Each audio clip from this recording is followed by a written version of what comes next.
it's fine to see each other for the first time, or again, or continually again.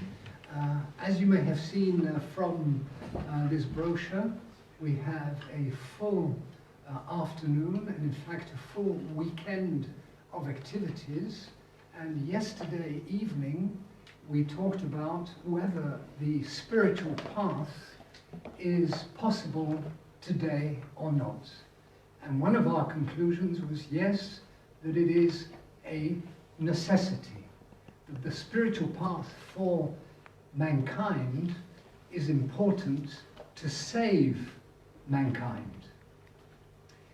We hope that these are not highfalutin words, but it really affects each and every one of us. What we do with our lives, whether we are just beginning our life, or we're somewhere in the middle of it, or we're coming to the end of it, what does that mean for us individually? What does that mean for us in terms of our family, in terms of our closest environment, and certainly in terms of humanity of which we're a part? So we hope that you understand that we're in serious business. We're not here to satisfy you. We're not here to satisfy your ego. We're not here to just make you feel comfortable in your beliefs, but to look at those beliefs and look at your convictions and see how they, in fact, may be obstacles to discovering the reality of life that is to be found in each human being. What we're going to do this afternoon is to have a presentation given by Miriam and myself, Jacek, on the subject which you see posted on the wall. And then immediately afterwards, rather than having a period of fluctuation, thinking new people will come in, we're going to have a panel presentation. One of our members is ill and is not able to be here, but we still have 5 capable and strong members of the Golden Rosicrucian who will then be invited in front, and then we will have a session where each will give his testimony, will give her testimony about what it is to be a Rosicrucian, and then the floor will certainly be open for exchange and discussion. We'd ask you to switch off your phones, and we will have possibly, we've had a break between the last presentation, which was the launch of the book. We saw that there are still some copies left, so not to miss the opportunity, please, maybe at the end of the evening you can buy your copy, because then maybe it will be too late, unless for the next series of talks here in London you'll be able to get your copy, but you can always order your copy also directly from the editing house in the Netherlands. Without further ado, let us go into this subject, the subject being, what does it mean to be a Rosicrucian today? And the first thing that maybe you saw on that slide is a symbol. And that symbol today is the symbol of the Golden Rosicrucian, an organization, an association, a spiritual school, a school of initiation, and there it has 2 powerful symbols. One which is the cross, which has nothing to do with external Christianity or with so-called spiritual movements, which we would call religions. It has nothing to do with images that have been taken from Gnostic images of hundreds of thousands of years of age and perverted and used for material aspirations or to create powerful religious movements. But we'll have to explain that, and we have to say why that is the case. And then we have also the rose, which is a powerful symbol that also exists in the history of England, in the history of the War of the Roses, and also when you look at some of the monuments built by Freemasons here in the United Kingdom, we see very often the power of the rose coming out very strongly, because it has always been the symbol of the flowering of eternity in the human being.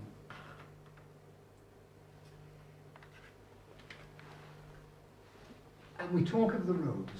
So if we see what we have just put up on the board, and we see that the rose of the heart represents eternity, represents the inner God. I think you have it there in those 3 lines. It's all there. And that's why today there are many thousands of members of the Golden Rosy Cross, because they have come to a situation where they identify eternity with themselves. They're going through a process of thinking.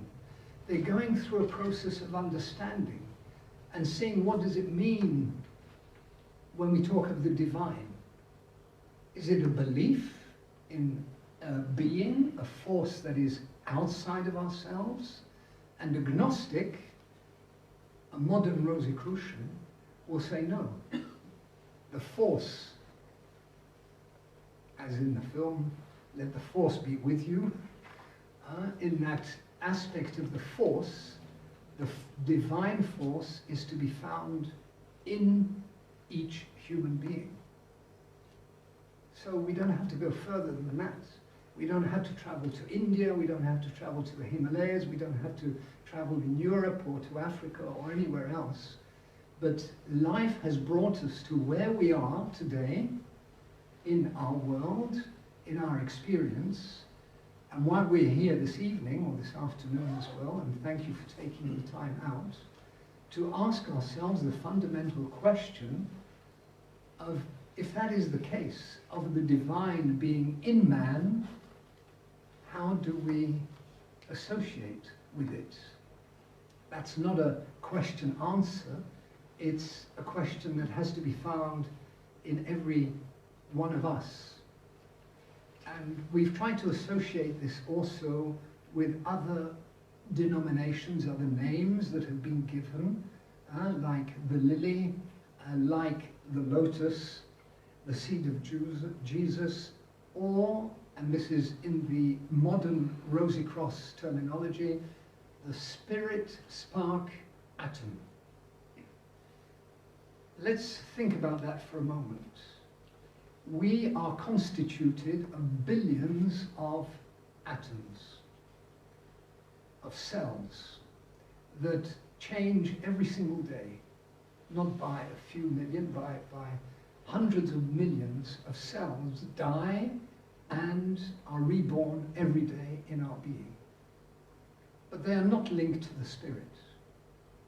So the Gnostic, the Rosicrucian, will say, as Buddha, as Jesus, as Hermes, as we referred also to Krishna in our previous talk when we launched the book, that there is a spark, there is an element of eternity in each human being.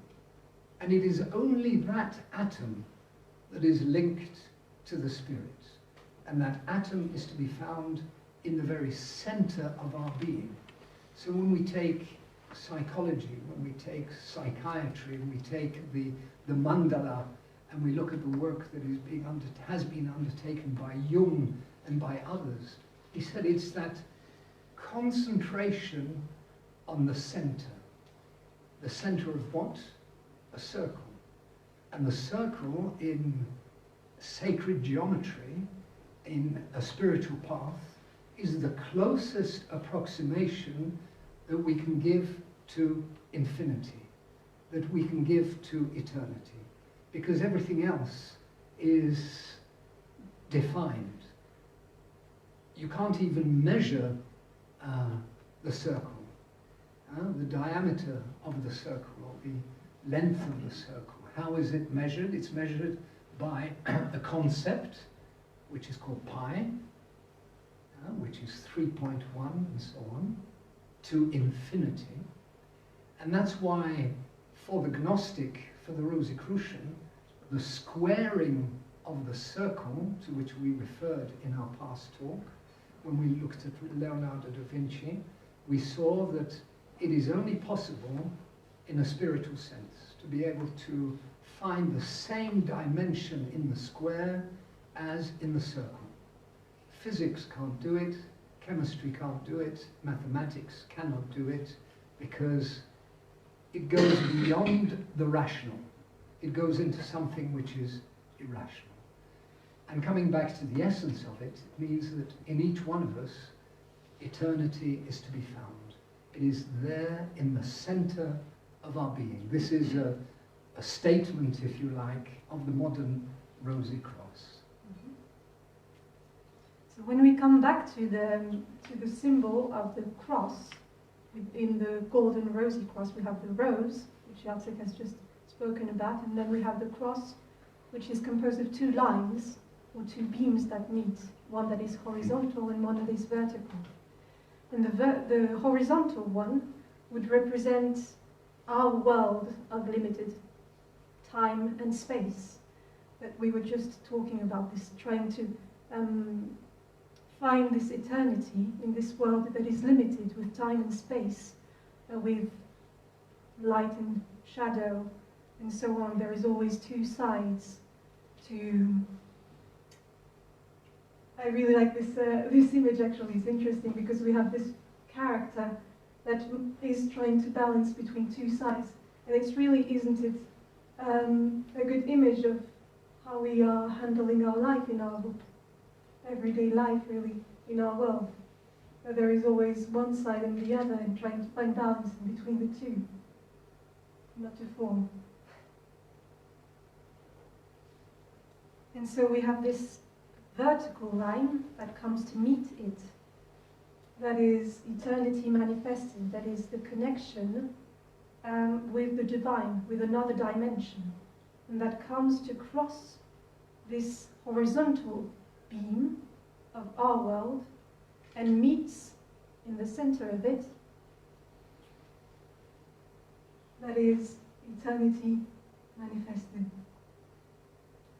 You could say the light force. Trying to find this connection between the two. So if we speak of the light force, it means the universal light, divine light, is omnipresent. It is everywhere. It is here and now. It is in us at this very moment. And it is everywhere.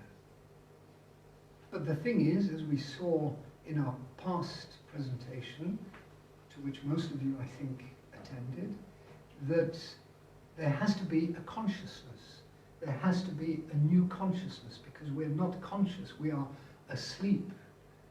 We are blind. We look, but we do not see. And we listen, but do not hear, and so on. So we have that message from the foundations of many religions that talk of the light, omnipresent light.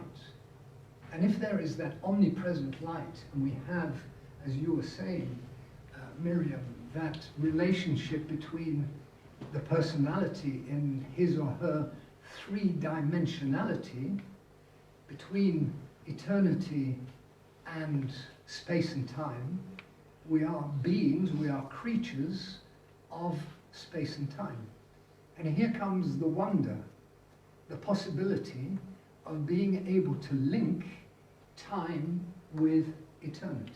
So the vertical stream of light that is omnipresent meets the horizontal, meets the three-dimensional when there is the aspiration. And that aspiration comes from where? Not because we're more intelligent and have read more books. It comes from experience.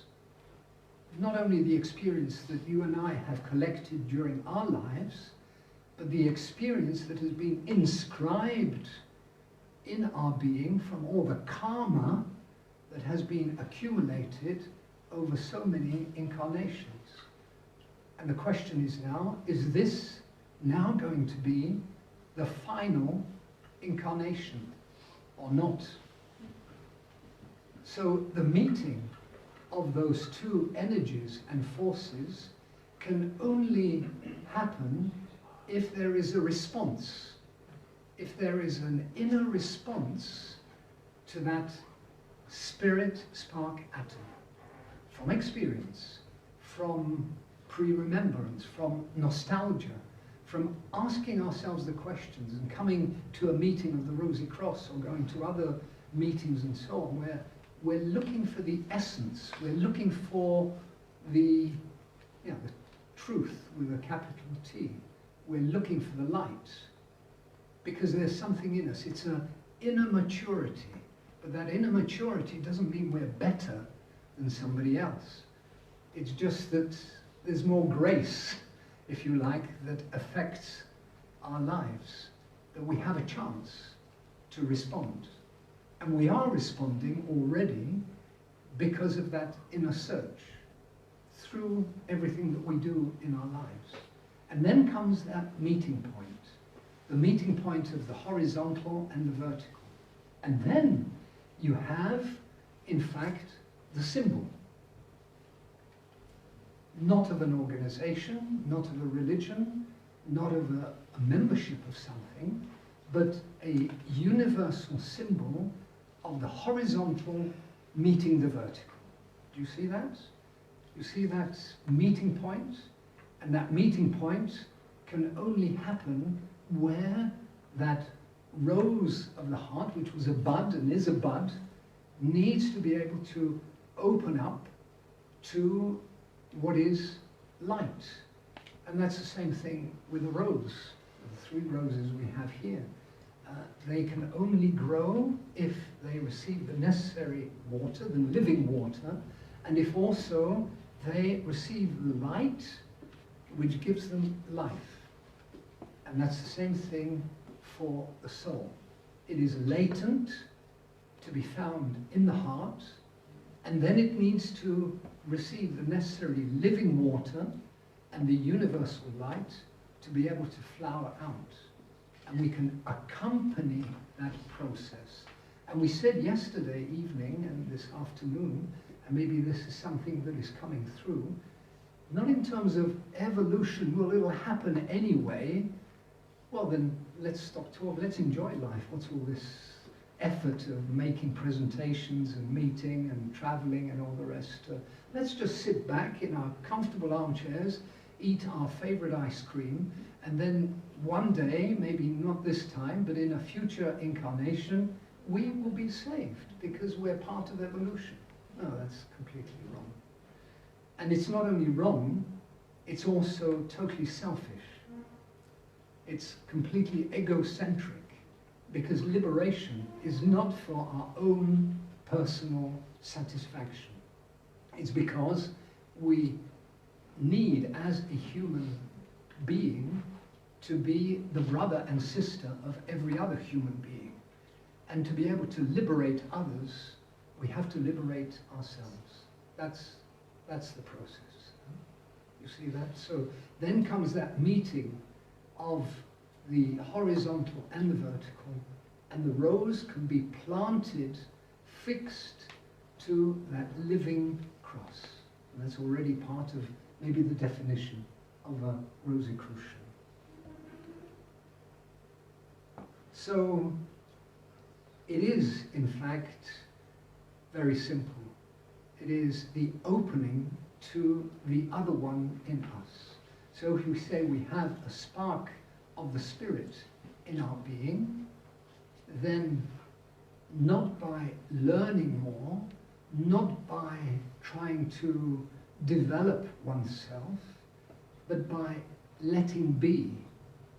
You know, let it be. Oh, that's a song I remember.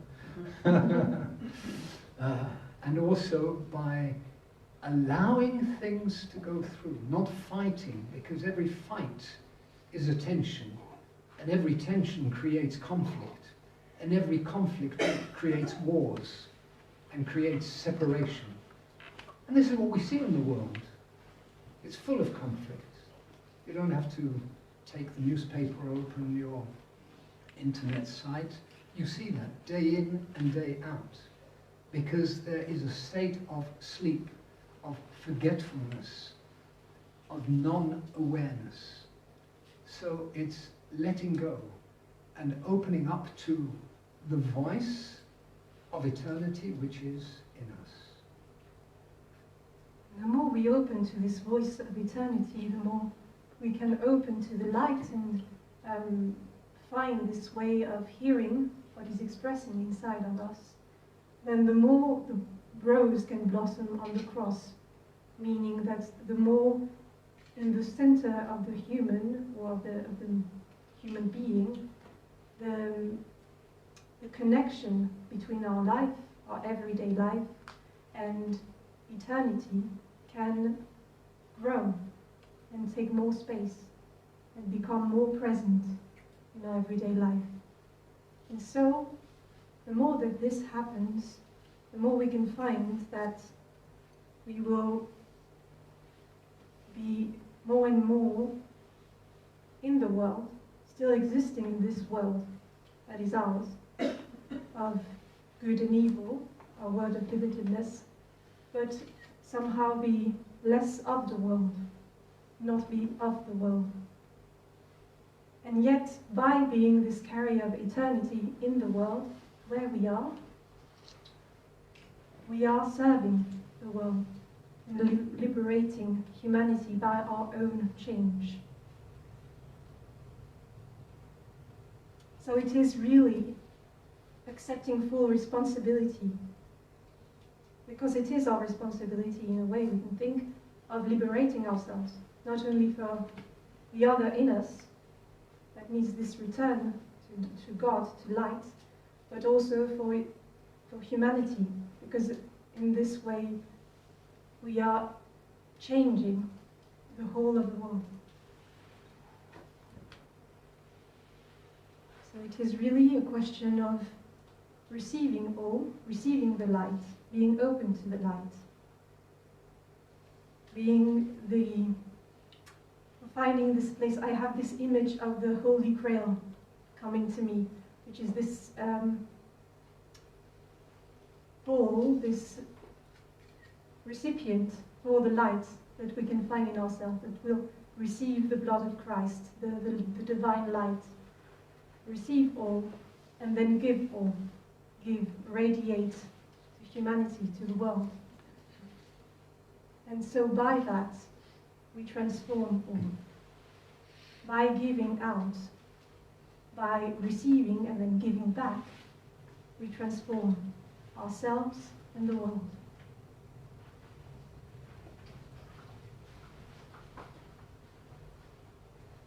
Right. Now, we want to take a step further and move from the presentation from what may be abstract to what is real inside of ourselves, to what is then manifested also in matter. And we're talking about the Golden Rosicrucian. We're talking about a school that is approaching 100 years of its existence, and which has around Europe more than 110 growing number of city centres. And we have also large conference centres. So those large conference centres are a meeting point. And let us take the symbol again. It is a meeting point of ourselves as persons who are three-dimensional, who operate on the horizontal level, but who at the same time meet with or experience eternity in themselves. So they experience that eternity in themselves, and by that create a certain vibration. We talked about that yesterday evening, a certain vibration, a certain radiation. So you can imagine that if you have 200, 300, 500, 600 persons coming together, and they create also an electromagnetic morphogenetic field. The tube today, I heard, is going to be quite full. All the bars and the pubs are also going to be quite full because of the football matches that are taking place today and tomorrow. Well, on every level of consciousness, you have electromagnetic energies and forces that come about. So by belonging to a football club, by screaming and shouting in a stadium, by following the latest rugby or ice hockey or whatever results, people attach themselves to their eons, attach themselves to their divinities that they have created, to their natural gods.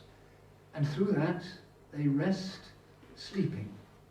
Think of the film Matrix. I think it's fantastically presented, that people are like robots, and we're continually robotized in our whole way of being. So how do we wake up? We wake up through that inner process of the vertical and the horizontal. And when you have a community of such persons coming together, they create a power field.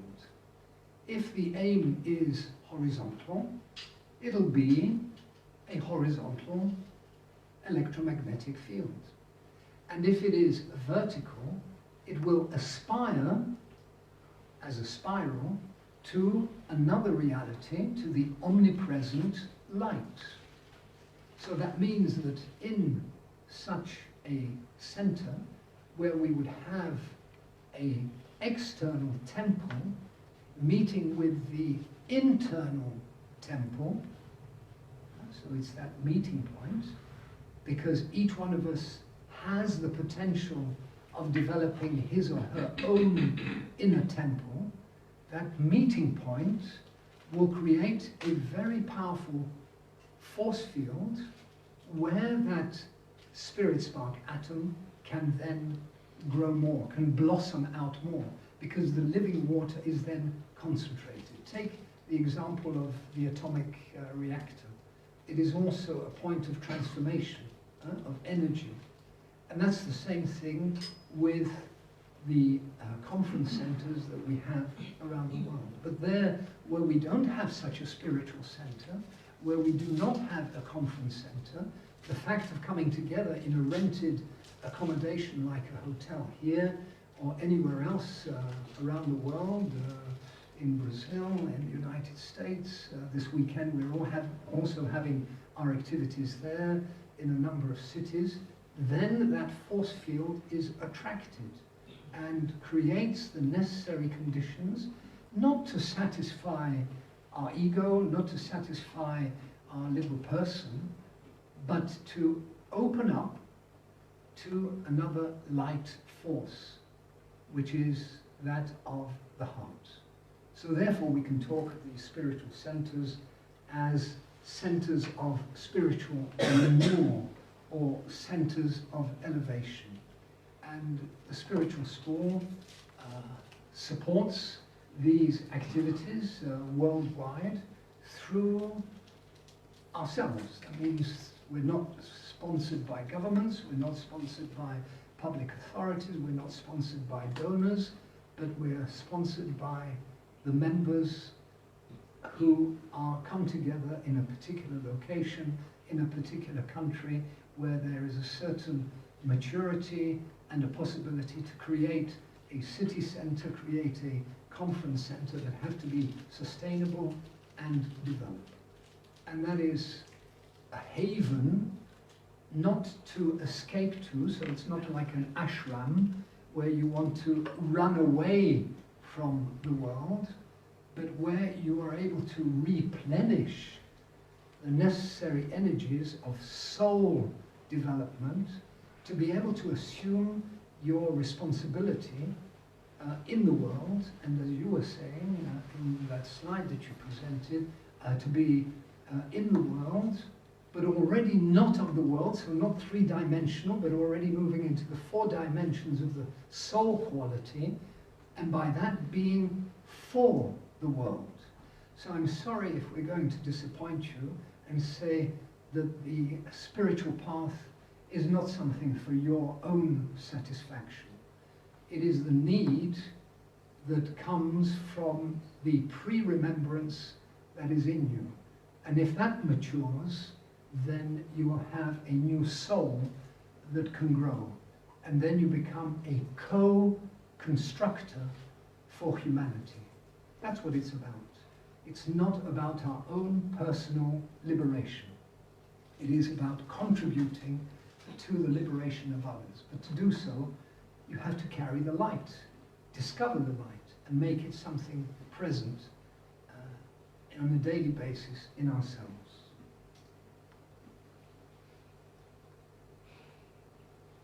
I do this?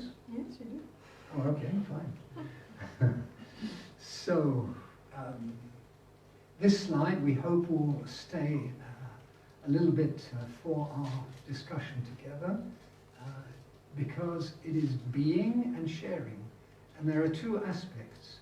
The first is the second, which is to be able to share as human beings, to be able to share our experiences, to be able to talk one to another about spirituality as we know it today, as we experience it today, as those maybe aspiring to this Gnostic way of life, but at the same time to come into being. And that is really it in terms of Hamlet and the powerful messages that we hear, and the image we saw of Robert Flood as well in that Victorian, pre-Victorian period in England. And we see that question, to be or not to be. Because that's really it. And to find those moments when we can break out of our mentality, break out of our emotions, and come into a higher level of just being. And by being, we come into a possibility of truly sharing with others.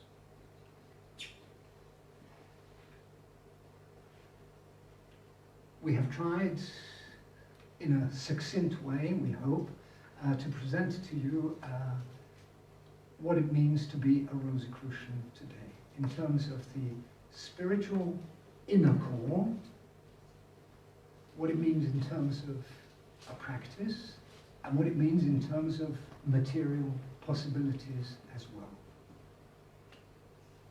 Shall we hear from each other if what is being said is all right, is clear, or is unclear, or are there things you would like us to go into more deeply? And then from there we will move into that second phase of testimony from a number of our members who we've put up the testimonials, so to speak, on the wall as well, but then we can share together and speak about our membership of the Golden Rosy Cross. But please, let us hear from you if you have any points that you would like us to share.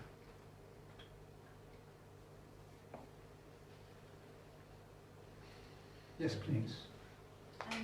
What you say you need to carry the light, to be the light, to give it to the world. How is it that you attain this light? How is it that you attain this light? Yeah, you know, to be the light. I mean, I know from my own personal experience, I have different times where, if I don't have an overflow, then I don't have it to give. Other times, I can be generous. So if you remember, there is also, we had this slide where it was receive all, give all, and by that transform all. And the first part is receive all. And so to be able to create the light, give the light, we first need to be able to receive it. So how do we do this in our everyday life of limitedness? That's what you mean, yes? We have our moments of energy and everything. And I think that the answer I would give is really that it will come from an inner need or an inner desire to find the means to be able to receive more of the light. Is it by going to meetings? Is it by resting more? Each person has their own needs. And to find this balance and go maybe I want to say a part of purification in our everyday life. What is it that is hindering this connection of the light? What is it that is improving it? And what can we do? So find this, and the answer is in ourselves, really. Because we already have this spirit spark atom that is here, and that is, in a way, maybe there is a message, a call that is telling us what to do. To be just able to listen to this and act on it. Does that make sense? Sorry, can I ask Does that answer your question, or would you like to go a little bit further into the practice, please? Yes, just I sort of I get it, and you know, to a certain extent that is my experience as well. But I think where you know the receiving,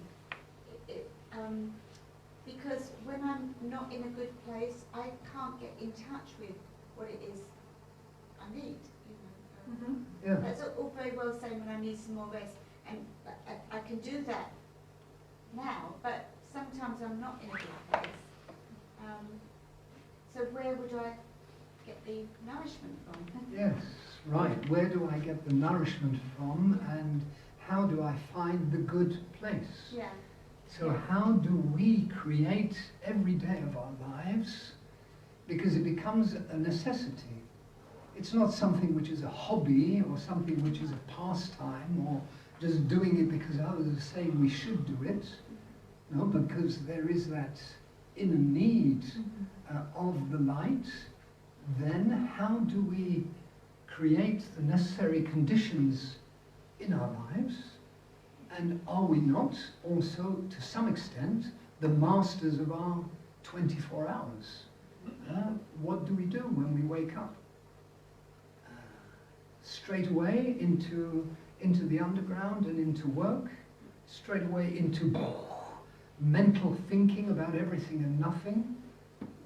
Or do we give time? Because I think the time for what we're trying to say is silence. It's only if you can come to a certain modicum of inner silence, where you can silence your thoughts, your willpower, your emotions, and so on, you're able to come into a state of being, so being, that inner being, which gives space.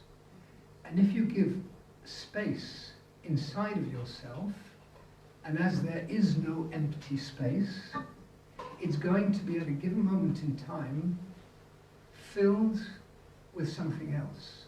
Not with your will, not with your thoughts, not with your emotions, not with your do-gooding towards the world, but just, in fact, being nothing. To come to that vacuity, to come to that non-being. And we can do that starting this evening. How are you going to experience the end of your day? Is it going to be filled with emotions, ideas, thoughts, planning already for tomorrow morning, doing what I have to do today? I didn't eat, I'm not hungry, but I still have to stuff myself. I have to see what's on the news, I have to catch up with my latest messages because this is really essential. Nothing of that is essential if you don't find what is essential in your life. And the only unique necessity is the divine. in each human being. So it means a change of emphasis of our life in very simple things. Do we go to sleep peacefully, or still full of thoughts which fill this room and which pollute not only our own being, but our flat, our house, our environment, our family, and so on? Or do we bring it down to a minimum that we can? Why? Because at night, and every night of 365 days a year, luckily, we can replenish our batteries. And do we replenish our batteries by taking sleeping pills, having our headphones on and listening to Mozart and Bach and so on to be able to fall asleep? Or maybe switching on a language course, so by tomorrow morning I can speak Chinese as well, because this is what people are doing now. I mean, it's tragic. We are filling, when in fact we should be emptying. So how during my day can I find those moments of emptiness? Yes, but I can't. I haven't got the time. Who tells you that you don't have the time? Do you have to watch all the publicity? Do you have to listen to all your messages? Do you have to do things every day? What do you need to attend to which is more important than the divine in our being? Well, I have an answer, but it's up to you to find what the answer is. So how am I going to change my daily life to find that setting you're talking about, that peace, to be able to breathe differently? And by breathing differently, you're having an effect also on what we call the respiration field. And if you have an effect on your respiration field, you'll have an effect on your hormonal system, on your nervous system, on all the energies that flow through you, on your blood system. And it becomes a process, as you were saying, Miriam, of purification. No method, no system, but listening to life. So it's either life or death. Is it to suffer the, whatever it is that Hamlet speaks out, the sting of the bows and blah, it's fantastic. Or perchance to dream, as he says. That means to be able to enter into another level of consciousness, which is beyond our consciousness. It's not to grab God by his ankles and say, here I am, and now I'm part of you. It's just to enter into this other level of consciousness. And we can do that straight away, now. And we can do that this evening. We can do that tomorrow morning. Are you in control of your lives? Or is life in control, or existence in control of you? I think that's it, isn't it? And the most positive element is that you can do that, and you can find those moments of silence, and you can attune your life to the call of eternity that is in you. Is that okay? Is that moving in the direction of practice as well? I think the gentleman at the back wanted to have a question or a statement. First of all, I'd like to say thank you to all of you for, like I said earlier on, in one of our private conversations, that I live a kind of a lonely life, if you can put it in quotes. But since I made myself my own best friend, I'm not lonely anymore, but still lonesome. You get it, yeah? Anyway, you know, while I was growing up in Nigeria, though I was born here, yeah? Grew up in Nigeria. Microphone, please. Oh. To university level, I studied science. Biology was my main to teach science, so secondary students. So I did that. Even here I did as well. But anyway, I understood it by myself. While I was growing up, I've learned, like I said earlier on, I was able to contact books. However, I don't know, books by Tuesday Lobsarampa, a couple of other books like that. And I'm like, imagine the thing, since like about 15, 16, 17 years old, I was like, what kind of a world is the world of after travel? I'm like, will I do that? Will I ever try? I tried it, but I wouldn't do no shit. No, sorry, I didn't say that. Anyway, so over the years, thoughts have managed to like germinate in my head. Like, I began to think about things, like look at it more critically. Because at the end of the day, a human being must have intuition. When I say intuition, popular belief now, people refer to it as third eye. You know where the Indians put this sign of things on their forehead. That's a sign, if they have, that they've opened their third eyes. Because you could be looking with your two eyes and see nothing. Because if you don't have that third eye open, there's so many ways to do it. I mean, I've learned over the night a lot. If you don't have that third eye open, really, I'm just off the cuff here. You're looking, but you ain't seeing nothing. Mm-hmm. Okay? Okay. If the third eye is not open, I mean, it's called many different names. The optical, whatever. Anyway, you guys could Google it and do your research. But the third eye is not open and your intuition is not cool, then you're blind, really. You're looking at the physical. I mean, because I've learned to understand that we're all frequencies. Because we're all frequencies. I mean, shear, table, yeah, we're able to see that because we're perhaps on kind of same level of frequency. Mm. But what about other things we can see, like wind, for instance? Wind is on a different frequency, definitely.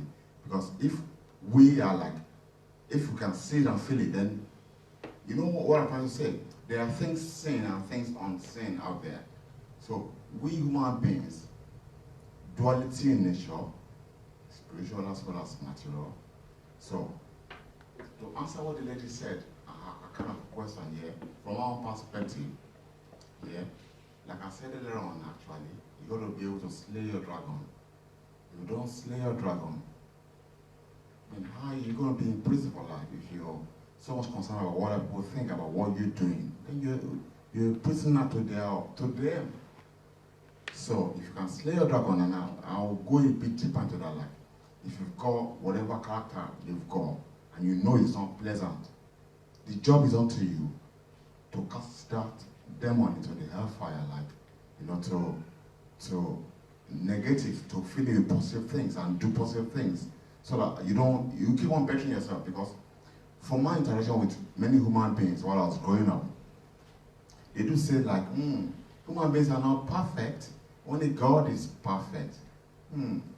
It took me a long time to like digest that word, sentence, like in my head. I said, okay, yeah, I'm a human being, I'm not perfect. God is divine, the only perfect thing, or the only perfect being. So in my head I was thinking, the fact that we human beings are not perfect doesn't stop me from trying to reach for perfection, innit? Okay, thank you. Yeah, I mean, Yeah. no, you don't hear the punchline. Sorry. Yeah, Oh, I thought that was the punchline. no, that's not the punchline, sorry, sorry, So what's the punchline? so, anyway, maybe I'll forget that. Anyway, Okay. what I'm trying to say is for you to be able to begin to slay your dragons, because we all have our own dragons, you must, first of all, love yourself unconditionally. That's the best gift of all. Love yourself unconditionally. When you look in the mirror, what do you see? Do you like what you see? Or do you hear what you see? Or whatever you think? You know, during my troubled past, which I might not go into now, there was a track from Michael Jackson, which I'm kind of talking about. If you want to change the world, take a look in the mirror. The man in the mirror, I think that's the track. Say, look in the mirror.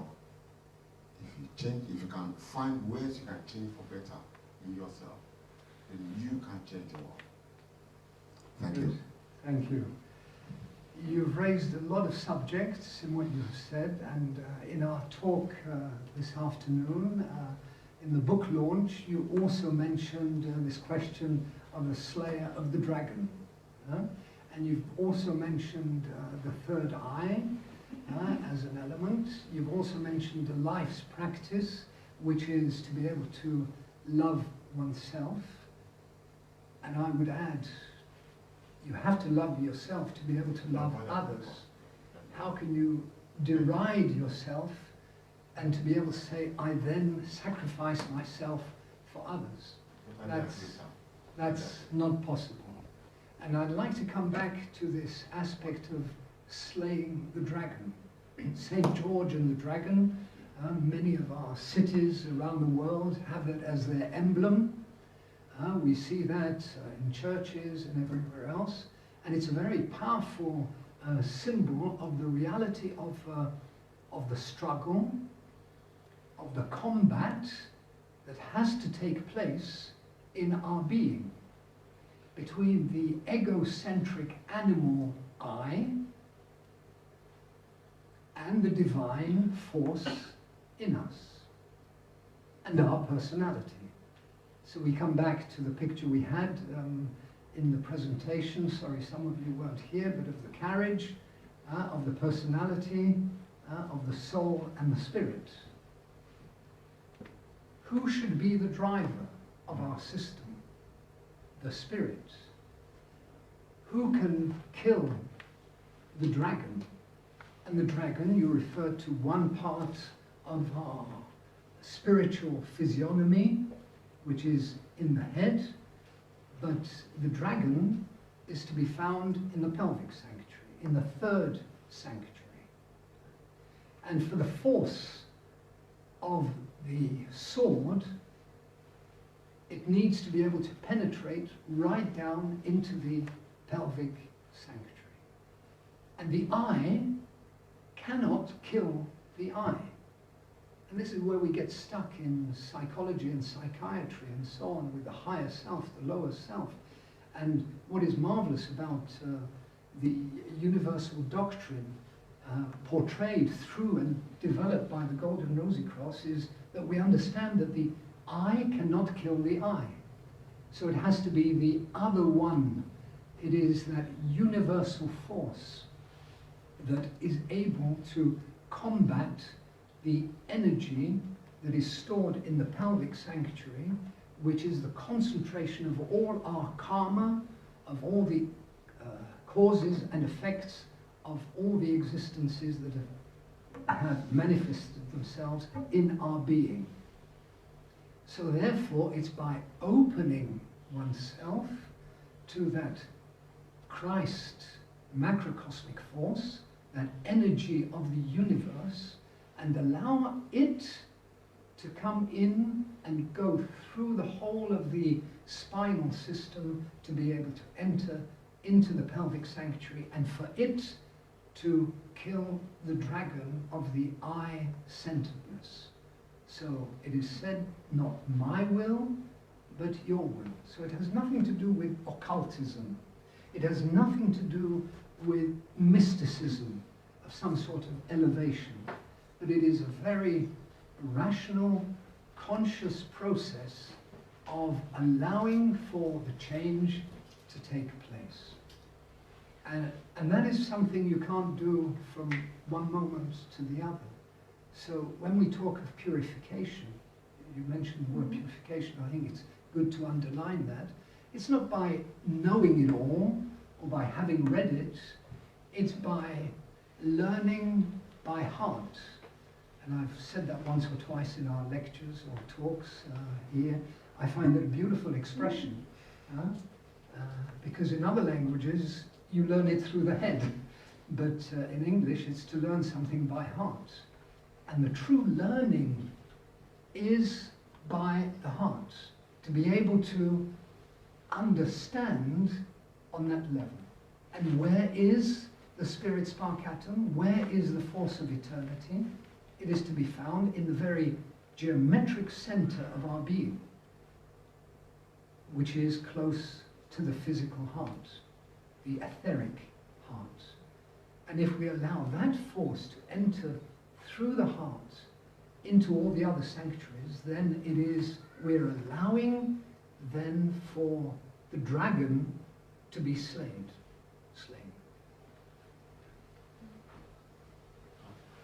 Yeah. Yes, please. So, on wanted to ask you something. Please. About the cross. Let's say I don't know anything about this. Okay. So actually I don't think I need the microphone. Is it okay? Okay. Yeah. Okay. Sorry. Okay. So I don't know anything about this. I was just thinking about this thing, this alchemical saying. I don't know where it comes from, which is the spiritualization of matter and materialization of spirit. And I was thinking about the importance of both the vertical and the horizontal levels, which is the horizontal like the material or the kind of this level. And I'm thinking that without both of them, there would be no center. So there would be no rows to have place in the center. So, but then I read the sentence here saying, the field of true light, which exists completely outside the bounds of restraints of the material life, we know. And I found that it was almost like dismissing the material. And so almost in a way I wanted to ask you, without the horizontal, we wouldn't have a cross. And so what about the body? What about the material? How is it seen? How is it perceived? Is it part of the spiritual kind of journey or? Sure. Fantastic. Miriam? So the question is, what of the material body? What of the personality? Yes. Yes. In the spiritual process, Yes. because Yeah, without the body, how do you? Yeah. Yeah. Yeah. That would be. So because the personality is there, yes, it is inhabiting. We've spoken about the microcosm several times in the previous book launch, and the personality is inhabiting this microcosm. So we have these two aspects: the divine, or the divine, the eternal, and then the personality that is inhabiting it.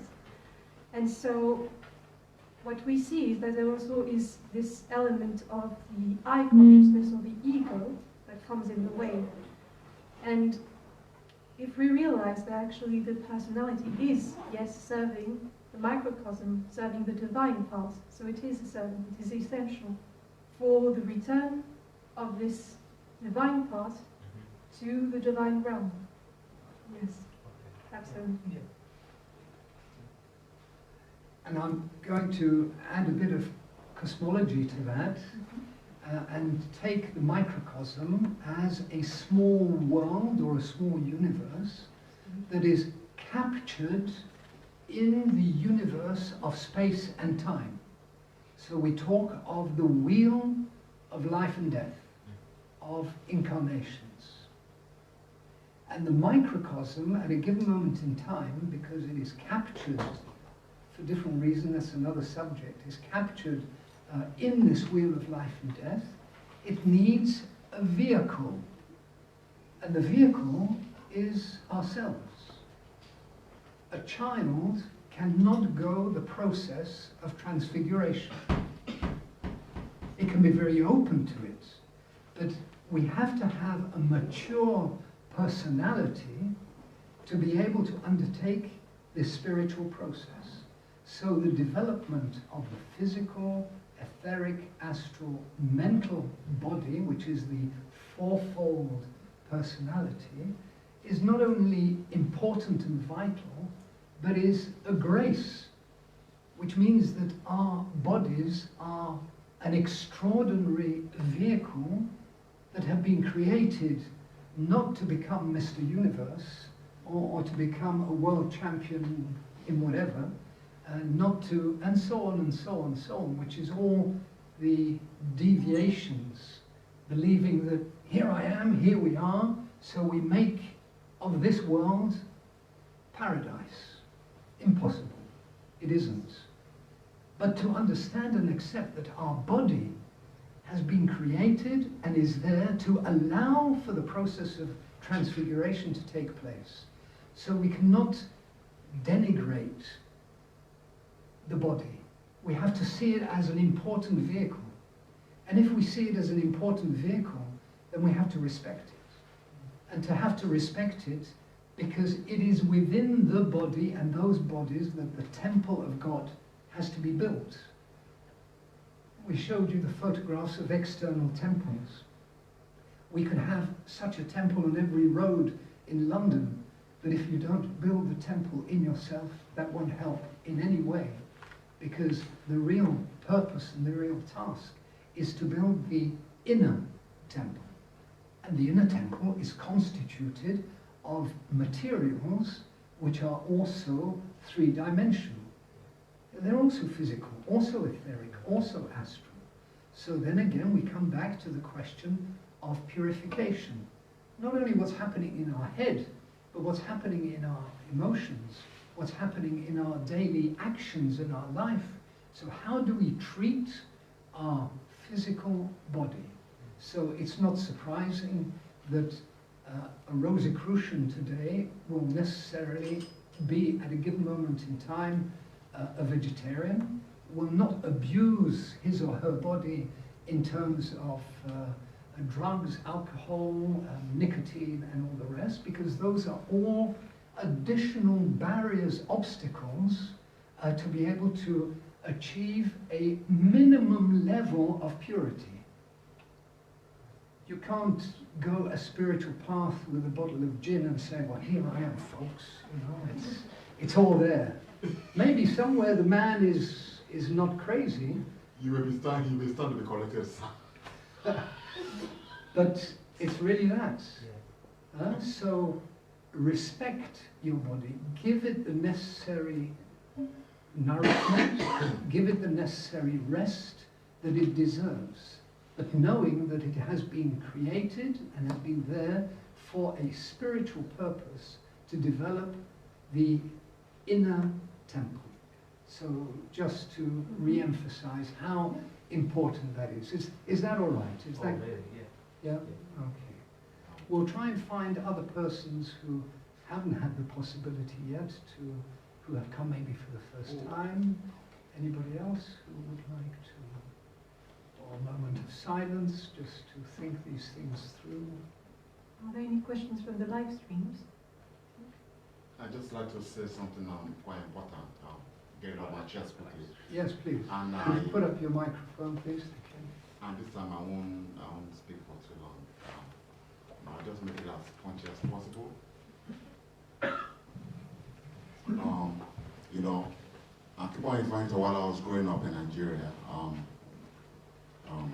You know, if you ever seen a well before, for those of you who don't know what a well is where to get water, like we have to dig, like we'll dig a couple of miles into the ground, and then tap the water. Then that's anytime we need water, that's where we go and fetch water, rather than you guys have tap waters there and things. So we have to, you know, roll the buckets down the well, that you need the water. Then you now begin to draw the water out. So when you get the water out, that's when you can drink water, isn't it? So I liken that so much more to like kind of personal spiritual development, because like you mentioned, the rose, the bud is deep down there somewhere, because that's the water you brought from heaven. That's the water you brought. You don't need anything without, except clothing or a few other things, but anyway, the point I'm trying to make is for you to be able to hit that source, that board, in your head, or in my head, I try to liken to that process whereby to draw water out of the well, you have to roll down there. And you hit the water down, you move the gallon anyhow, fill it up, and bring up. That kind of liken that to a spiritual journey of a person. If you really know what you really want here on earth, you do less egotistic things and do more divine things. So when you begin to draw on the water, you begin to draw on your source. Thank you. That's kind of the way I see it. So in my head, there's one line. There's some sites that I go to online. They download things from your mind. It's Pinterest or something like that. Now, there's a quotation that I learned. It's in my head now, and I'll say it now for your benefits. Yeah? So in the mind of a man or a woman, there's a battlefield. Yeah. So you either choose to be his soldier or his commandant. Okay. Thank you. Yes, clear. Thank you. I think we will use the symbol that you have presented, maybe in the next presentation, about, in fact, the well and going down deep, deep, deep, deep, deep, and to be able to draw the source of life upwards, because that's the image of the heart and the head. And the first thing that a Rosicrucian will do is to try and establish this balance between head and heart. But that's only two elements.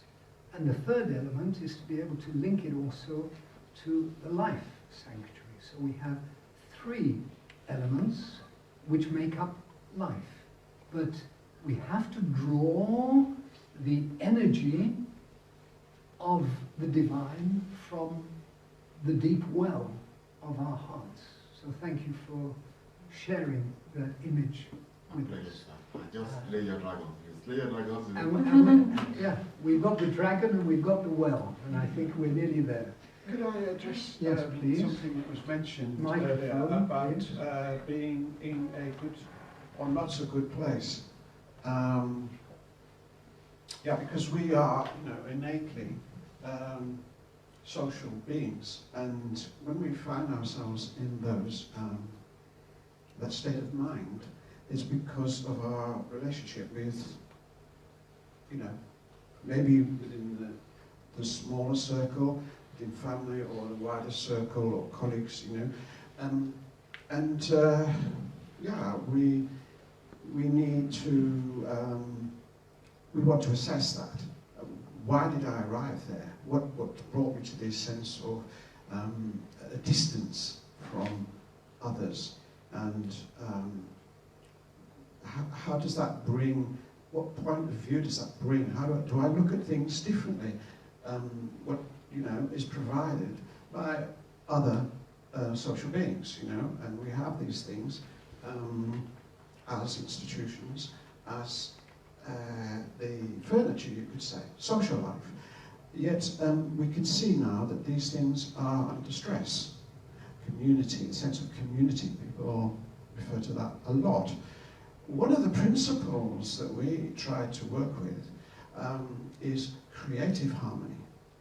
And so that creative harmony would be relating to other people, but in a different way.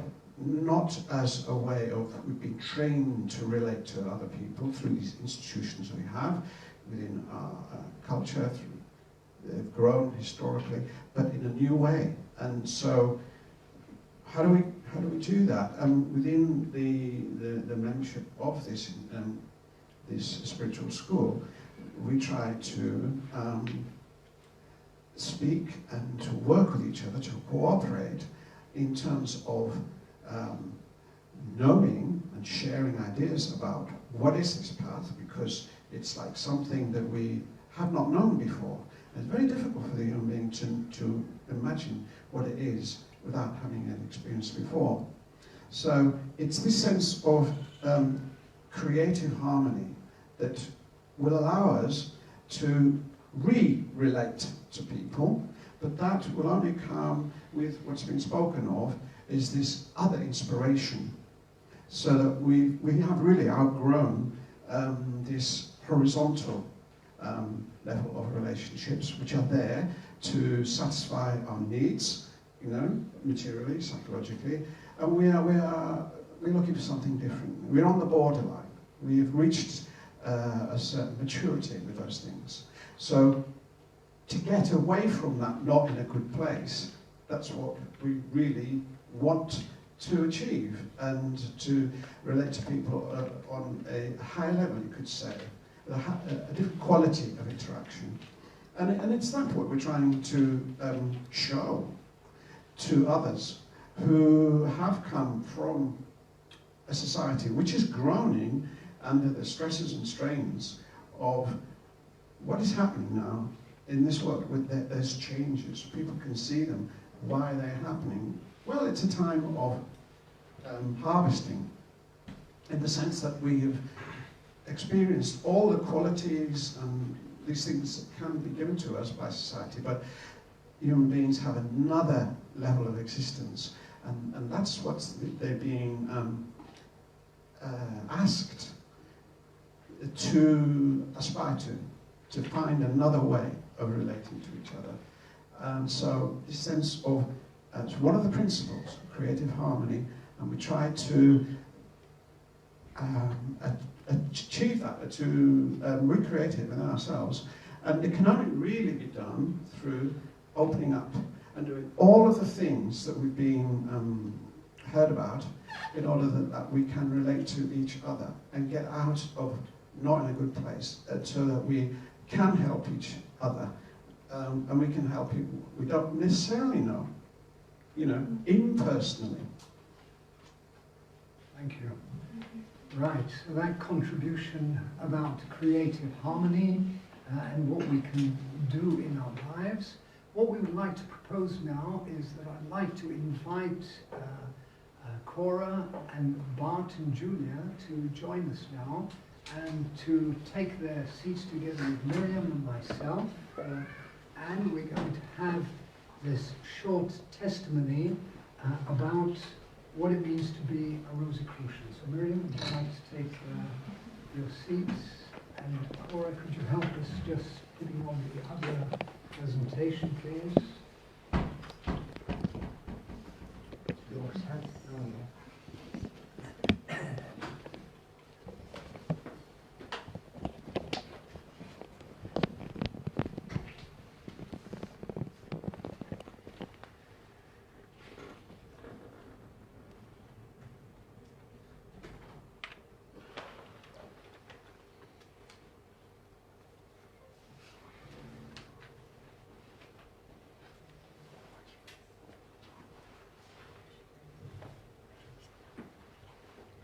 great.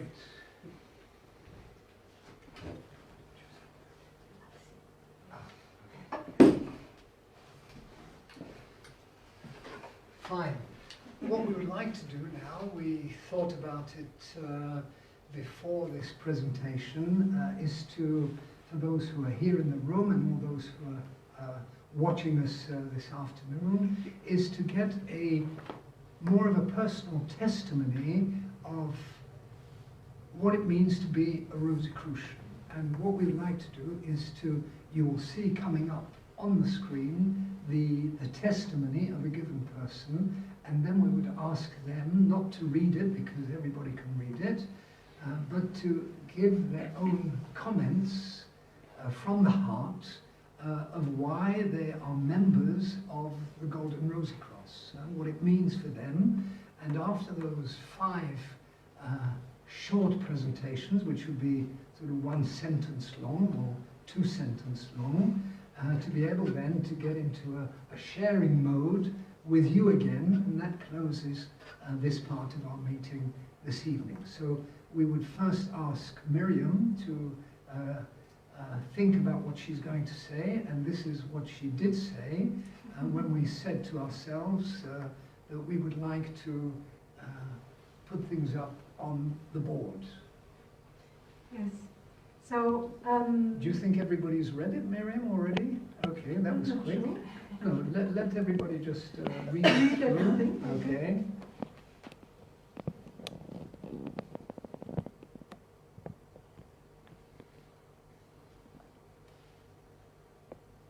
Everybody happy? They've read the text inside out. Yes, so Well, Miriam, go ahead, please. okay, I will. I grew up with both my parents being pupils of the school, and in other countries we have a lot, in this country as well, a lot of activities for children where we would speak of the path of pupilship, this path of transformation we've been talking about through stories mainly. And it's very interesting because we've been talking about slaying a dragon, and that's one image that came up to me, which is really this this act of casting away the dragon. Slaying the dragon is the ego, and let the spirit, or the prince, the king, rescue and marry the princess, or this pure thing, the pearl, the rose, and so by that make the reconnection with the divine light. And another story that came up to me when I was thinking about this was one of a gardener that had a rose bush in his garden. And really the task that I find is for a Rosicrucian is to weed the garden, to feed the rose, to give it the appropriate food, nourishment from himself, really, or herself, to find what is right, where is the, how we can arrange the garden so that they receive the right light, and that is really, I think, the path. Fine, thank you. So food for thought, and to look at that, and that some of us had that possibility of being associated with the Golden Rosicrucian since we were born or since childhood. Others come in at a later age, others come in maturity of their personality, and there's no discrimination in that aspect. They are all fully welcomed and are considered equal in an activity of the Golden Rosicrucian. I think when you talked to your parents, you were talking of France. That's where you were brought up. And but now you're living and working in England, like many others, for one reason or another. So that's given that type of view. I would like to move to Bart, who had this to say. You have it up on the board. Maybe you take a few minutes. Well, it's one sentence. Well, I'm so glad it's only one. Is it working? Up. Is it working? I'm waiting for Jacek. He always says, now you go. Now you go. There you go. Jacek, I don't hope you think I came to the school on a later age, because also I was in youth work for many years from my 12th, but so I was not really a seeker myself. My parents were seekers, and they found for me the Rosicrucian when I was 12, and I went to the youth work in Nova Rosa. And what I then heard, of course, was about mystery schools, and for instance the Qatars, and the way they went. And that was a way where they were really not really in society. That's in my thoughts. They went to the mountains in the valley of the Ariège, and there they got their initiation. And I thought, well, what I understand is being a Rosicrucian means you're part of society. You're in the middle of society, and that's what I meant by being in the world and not somewhere apart from the world. And if you want to be of service to the world, in my understanding, what we could do is, and it was in the presentation as well, to spread the light force around you as soon as you're in a room or in a space. And how can you do that? Well, we already heard some examples told in previous presentation. In my thoughts, every time when I visit a focal point of the Rosicrucian, my breathe, I do, I'm aware of being in a focal point with pure ethers, and I try to inhale and to make that part of my vehicle, the new vehicle that you can build for this new consciousness. New consciousness needs also new vehicle. That's what I'm doing when I'm in a focal point. And when I go out in society, in the world, I try to spread this life force that I'm aware of, which is inside of me. And of course, I'm trying not to be from the world, so everything that comes to you and that tries to catch your attention and your time and your emotion, well, it's always, you try to detach from that, not to be emotionally involved or intellectually involved in all kinds of things that are not so important if you try to go this spiritual path. So far. There is a bit of a coincidence, which was not planned, I can assure you, that we've had two testimonies, one from Miriam and one from Bart, both who came into contact with the school at a young age.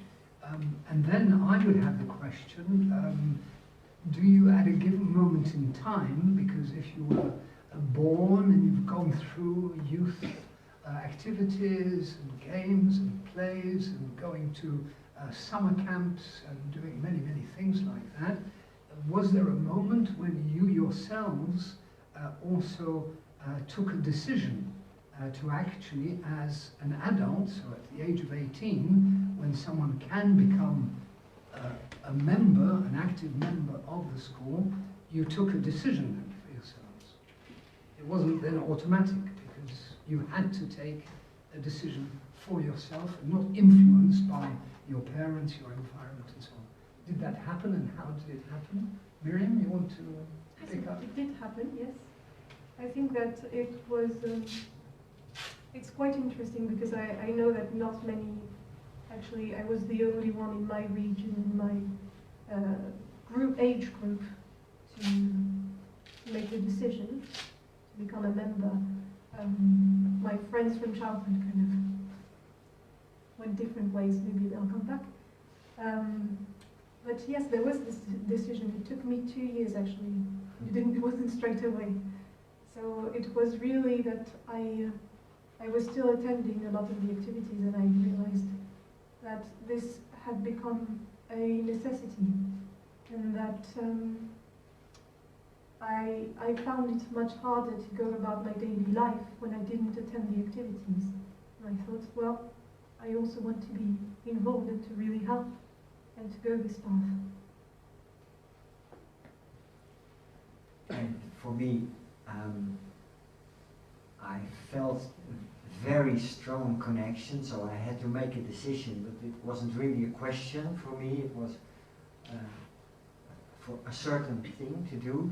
And also I wanted to have even a stronger connection, because I've heard that children born in the school sometimes were baptized, and then I thought, okay, I really would like this connection for myself as well, and then I asked for a baptism as a grown-up, so for an adult at the age of 18 years, and that's what made me not only make the decision to be a pupil, but also to be strongly connected in this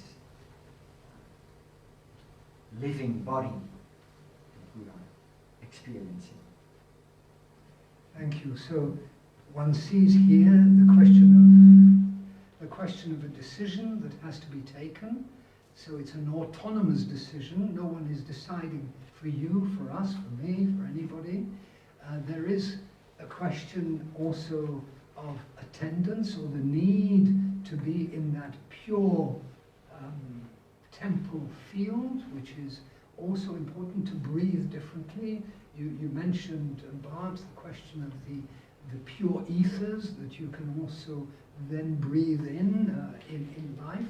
You also touched on something which maybe in our next talks we can look at, because you mentioned the fact of baptism, and in fact there are two sacraments in the Golden Rosicrucian today, which can be called sacraments. One is the baptism, and the other is also the Holy Supper. So we can see that there are, in fact, true Gnostic Christian traditions which exist and have been developed in the school. But that's just so that you know that that is taking place, and we can discuss that as we go on. We'd like to move on with other testimonies, and the third one will be from Julia. So if you can take the mic, and you are on air. Do you remember what you wrote? Well, I wrote quite a bit, And I Yes, think we cut it down. I think I did so in the depth of the night because I felt it's very important for me to understand, actually, let alone your good selves here. I think I was not born into the school, but when I met the people who are in the school, I felt very much at home, and it was like coming home. I'm sorry if I feel a bit, it was like coming home. And I've had been in this book for about nearly 20 years, and I've come and gone and been very busy with things. And this is what happens, and it's more acutely aware to me in the last few years that I understand that my ego, my personality takes me various places. And I know each day I try to start with the idea that I hope to serve in whatever capacity that is during this day, this moment, but to serve that other one, and for my own wants and needs to be reduced to the minimum, really. And it's difficult because I go to work, it's a very frantic, frenzy kind of environment. You get pulled into this, and people misbehave, and you might start to have a judgment, and all sorts of things. And then I think, no, I have to, like, the service is for them. If I don't hold up something so that is, okay, so not an example, but I have to sort of subdue my own sort of feelings and thoughts and emotions so that I can serve their needs, because we are all here and we all need really to get that connection to this other one who will lead us. And I know sometimes I feel disconnected from that, that's true, very much so, and then especially at the end of the day, and I think, oh, why did I say that, or why did I do that, and I feel very painful, and here we go, start again the next day. But I do try, because life is very fast moving, to create these spaces in my day where I am still, and if I think I'm being pushed too fast or into stuff I don't want to be involved in, I just stand back and just try to create a space and not allow that to happen, to disturb me or to put me off my equilibrium, so that I can better serve this other one I hope to grow in me, and that will lead. And I am inspired at times, and that inspiration is what we talk about, an inspiration of that something that is far greater than ourselves. So it's when we come together as people in the school, in different places, here, now, we are inspired to say and think and behave in certain ways. I think we take that when we leave, as Bart was saying, when we go out, and we don't have to try to do anything except keep maintaining that level within us, because that is the only gift we can really give to people. Of course, on a practical level, we do what we can for our family and friends and the strangers we meet that need help, but it isn't that kind of help that the world really needs. That I always said when I was in my student days, it was a spiritual revolution we needed, and I still believe that.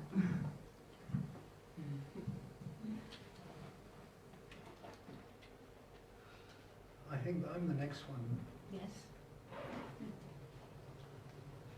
Yeah, that's what I wrote a few days ago, so please be happy to read it. I'm not going to look at what I wrote then, because I've forgotten it since.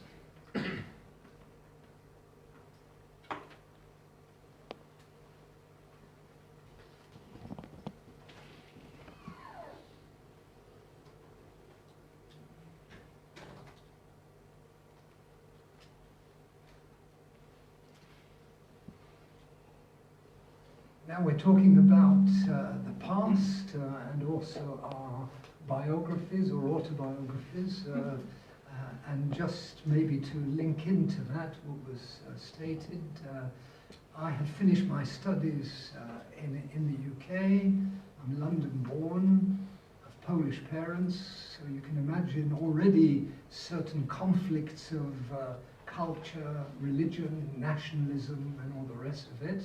And I was a young radical, also in university life here in the UK, president of the Students' Union, fighting for students' rights and all the rest of it during the student revolution, and then trying to link Christianity with Marxism to see if there was somewhere a synthesis that could be achieved in practical life. Totally disillusioned with religion, becoming aware more and more of the realities of communism in its activities and so on. And I had, and we talked about, which Dennis replied to when someone asked about where is the place to be, and my first job in fact was to leave the UK and find a job in Switzerland, in Geneva.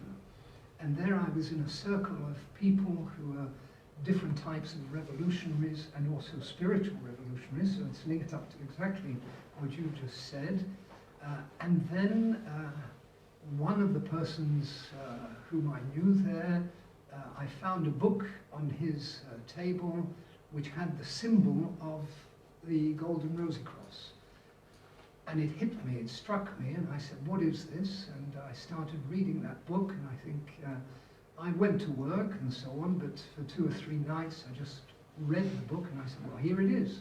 This is the synthesis of everything I've been looking for between this inner revolution that has to take place to be able to change the world, and at the same time to understand the true Christianity and not the sham Christianity that I was used to and so many other friends of mine were used to. And through that synthesis, I came into contact with a small group of pupils of the Golden Rosicrucian in Switzerland, in Lausanne, and went with my other friends with jeans, long hair, and fighting revolutionaries, and I was struck by that force. It was something that left an image, an imprint in my total being. It was like being hit by a thunderbolt. It was like something that was absolutely extraordinary, which went beyond any space and time, thoughts, feelings, whatever, but it was just there. It doesn't mean that all the rest has been just walking along the path. It's a process of the death of the I, it is a process of the endura, it is a process of purification, transformation, and it's a great joy to have found a way, or the way, but then realizing that we have to walk it, that I have to walk that path. And that walking of the path, and what I'm describing to you didn't happen yesterday or even the day before. A few years back, at the age of 23, that I came into contact with the school, but it's continually renovating, it's continually new. It's something where you discover a new discovery day to day, because we're confronted with that fantastic inner force of light that is there. So that's what I'd like to share with you as a testimony of my own contact with the Golden Rosicrucian. And I think that, Cora, last but not least, we're now hearing from you, and then we will wrap up our session and we will read. There you go. Thank you. So, for me, ever since I was a child, I felt that there is something there, that there is something eternal in myself. So, as you read there, yes, I was trying to imagine what's going to happen after death, and that made me think, what was it before I was born? And this gave me an inner feeling and conviction that there is something eternal in ourselves, that I am and I will be, and I have been. And this made me seek for something, and this seeking took me through many different groups and schools until about 12 years ago I found the Golden Rosicrucian, and this is when I started to understand that that eternal one in me needs some help. And that is the reason why we are here, actually, because this, going through all my seeking through, I've been through yoga, through anthroposophy, through theosophy. It may well be that I wasn't ready to understand this essential aspect. However, once I made contact with the school, this understanding came forward. And this understanding that this is the reason of our existence, this is the reason for us being here on earth and having this personality with its four bodies, with those three centers of consciousness that we mentioned. Everything is here in order to help that eternal being reach perfection. And that's my present understanding, which of course may change in time. As Jacek mentioned, everything goes in a spiral and my understanding grows, but that is my present understanding, and that is giving me an optimistic outlook. I don't know if any of you read Harry Potter. In Harry Potter, there's the Patronus, that is the charm that a wizard uses against everything against the Dementors. So Dementors represent everything that life throws at you, all the challenges that life throws at you. But if you can make that Patronus, which is the remembrance that we are eternal beings, that can make that Patronus and that can, so to say, defeat, maybe not defeat, but give you that lease of life, give you that understanding that we are here, we have a purpose. We are wizards, we are not muggles. We are all wizards. We are all eternal beings that need to achieve perfection, and that's our wonderful role.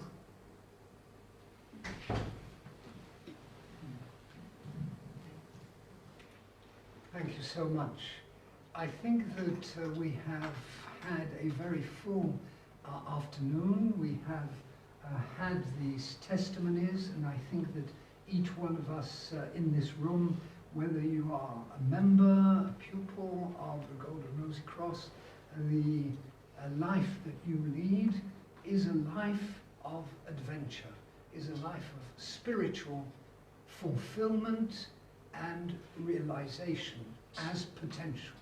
And it is in that sense that we would like to thank you very much for attending all the activities here, to find maybe this evening that inner silence, that inner space that is so necessary for our budding soul, to have a peaceful night, and maybe then tomorrow to meet again for the next installment of our activities, and that would be after a good night's sleep and a good breakfast. We meet here at 11:30.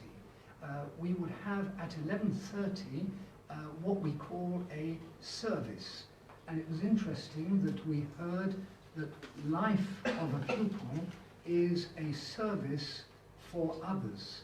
And here we would be experiencing a service where, so we would ask you to come a little bit earlier than 11:30 because we want to start on time, let's say 11:15, 10 past 11. We have time to enter into a certain silence where we're not going to be chatting away, eating and drinking away, but we have time to come to a modicum of quietness in the room, and then we have two friends who will have a service, and that service is composed of what we call a ritual, which has usually, as we heard from the presentation of the book, extracts from the universal teachings.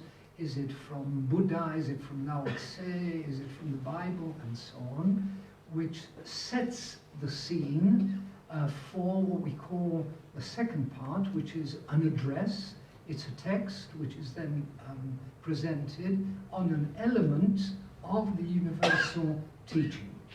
And we have moments of silence, moments of, if you like, meditation, of calmness, during which time each one of us can assimilate what has been said during the ritual, during also such an address. And at the end of that service, we again close off with an element drawn from the universal teachings, from the Tao Te Ching, from the Bible, or wherever else. And that usually lasts about 35 minutes, 40 minutes, where the emphasis is very much on the silence, is very much on that inner meditation. And you are heartily invited for that at 11:30. We will have a vegetarian lunch at 12:30. Bring your own food if you want, in terms of, but not too many steaks and so on, but maybe something fresh and nice, and we'll share. A light lunch will be also offered by us. Yes, and the light lunch will be offered, of course, also by us. That's quite right. And then after that lunch, we have a bit of a break, and then we come in at 2 o'clock for another meeting of everybody together, just to go through, I heard these testimonies, there was a book launch yesterday, this was said, this is something else, and so on, to be able to share those experiences. And then at 3:30, we have our second service at 3:30, again for about 45 minutes. So at 4:30, we can finish the day and have time to return back.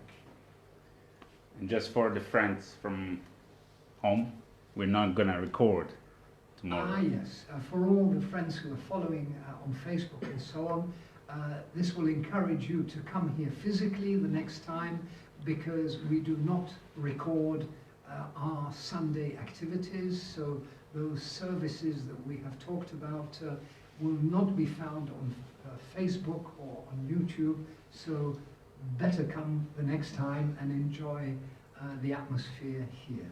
So you may have still time, if you so wish, to refer to the literature, also to have contact with our friends who've animated, and thank you very much for all the work that has been done yesterday evening and today, and that we can continue in this harmony, going back home this evening and seeing you hopefully tomorrow for that first service. Wishing you a very fine evening and wishing you all the best on your life's path as well. Thank you.